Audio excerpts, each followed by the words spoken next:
মন্ত্রী মহোদয়কে প্রশ্ন করুন, মাননীয় সদস্য মন্ত্রী মহোদয়কে একটা প্রশ্ন করুন, পর্যাপ্ত বরাদ্দ দেবেন কিনা সেটা জিজ্ঞাসা করুন। অবশ্যই আমি তারপরেও মাননীয় প্রধানমন্ত্রীকে আমার এলাকায় আমন্ত্রণ জানাচ্ছি, যাতে করে হাতিয়াতে একবার ঘুরে আসেন। আমি মাননীয় পানি সম্পদ মন্ত্রী দৃষ্টি আকর্ষণ করে বলছি, কারিগরি টিমের রিপোর্ট অনুযায়ী আমরা পর্যাপ্ত বরাদ্দ পাবো কিনা। আন্তঃমন্ত্রণালয় মিটিংয়ে কোনো শুধুমাত্র অফিসিয়াল মিটিংয়ের মাধ্যমে আমাদের এই প্রজেক্টটি 2100 কোটি টাকার প্রজেক্ট কেটে শুধুমাত্র 800 কোটি টাকায় নিয়ে আসা হয়েছে।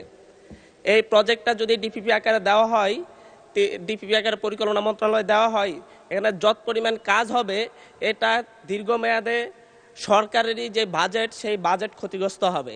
কারণ 3 নদীর মোহনায় অবস্থিত এই হাতিয়া দ্বীপ যদি একসাথে সুকসর ইউনিয়ন থেকে বাংলা বাজার পর্যন্ত সরিশ্বর বাংলা বাজার পর্যন্ত 11.5 কিলোমিটার নদী ভাঙ্গন রোধের কাজ করা না হয়, তাহলে একদিকে ব্লক ফেলা হলে অন্য দিক থেকে এটা ভেঙে ভিতরের দিকে জনবসতি ভেঙে যাবে। আমরা একসাথে প্রজেক্টটাকে পুনর্বিবেচনা করার জন্য অনুরোধ করব এবং আমি হাতিয়ার মানুষের পক্ষ থেকে বলবো যে এখানে বাস্তব যে কারিগরি টিম গঠন করা হয়েছে, কারিগরি টিমের রিপোর্ট অনুযায়ী আমাদেরকে যেন হাতিয়ার এই নদী ভাঙ্গন রোধের জন্য পর্যাপ্ত বরাদ্দ যেন দেওয়া হয়, যাতে করে নদী ভাঙ্গন থেকে হাতিয়ার মানুষের যে দীর্ঘ 60 বছরের যে নদী ভাঙ্গনকে হাতিয়ার মানুষ মনে করছে এটা তাদের জন্য অভিশাপ।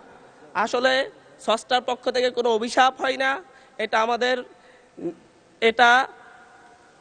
আমরা যদি পরিকল্পনা নিয়ে আগাই, এটা থেকে হাতিয়ার মানুষ মুক্তি নেয়। সরকার যদি সহযোগী হয়, এটা থেকে হাতিয়ার মানুষ মুক্তি পাবে। এই ব্যাপারে আমি আশা করি সরকার এই ব্যাপারে সহযোগিতা করবে। পাশাপাশি আমি এই সংসদে দাঁড়িয়েই মাননীয় প্রধানমন্ত্রীর দৃষ্টি আকর্ষণ করব আমার হাতিয়াতে একবার এসে যেন হাতিয়ার লক্ষ লক্ষ অসহায় মানুষ, দুস্থ মানুষদেরকে দেখে যান, যাতে করে আমরা নিয়মতান্ত্রিকভাবে জানি ইউজুয়ালি হয়ে আসে যে সরকার দলীয় এমপিদের আমন্ত্রণে সাধারণত মাননীয় মন্ত্রী মহোদয়কে প্রশ্ন করুন, মাননীয় সদস্য মন্ত্রী মহোদয়কে একটা প্রশ্ন করুন, পর্যাপ্ত বরাদ্দ দেবেন কিনা সেটা জিজ্ঞাসা করুন। অবশ্যই আমি তারপরেও মাননীয় প্রধানমন্ত্রীকে আমার এলাকায় আমন্ত্রণ জানাচ্ছি, যাতে করে হাতিয়াতে একবার ঘুরে আসেন।